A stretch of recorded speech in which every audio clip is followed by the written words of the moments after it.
Hello everyone, I am the teacher to this question. Let me explain the question to you now.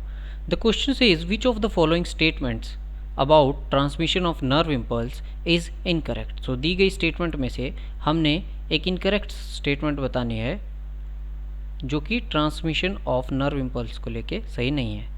तो चलिए देखते हैं. Option A is nerve impulse travel from dendritic and toward axonal and.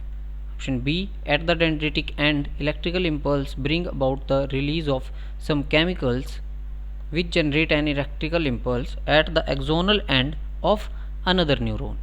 C is the chemical release from the axonal end of one neuron cross the synapse and generate a similar electrical impulse in a dendrite of another neuron.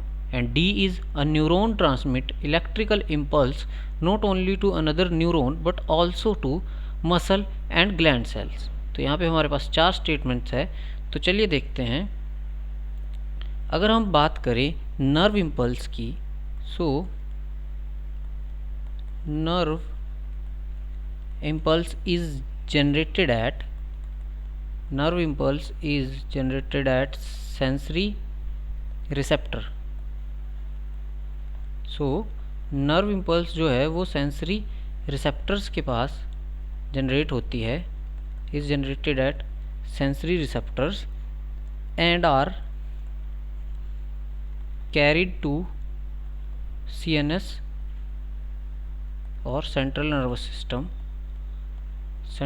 System को यह carry की जाती हैं through sensory neurons.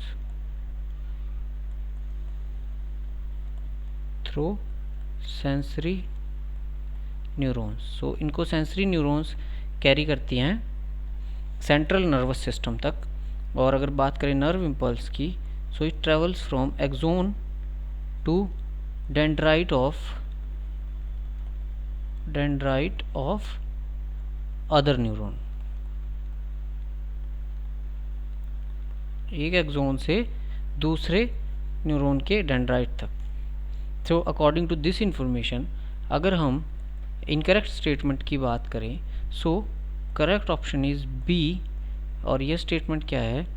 It says at the dendritic end electrical impulse bring about the release of some chemicals which generate an electrical impulse at the axonal end of another neuron. So that's all the explanation to this question. Thank you.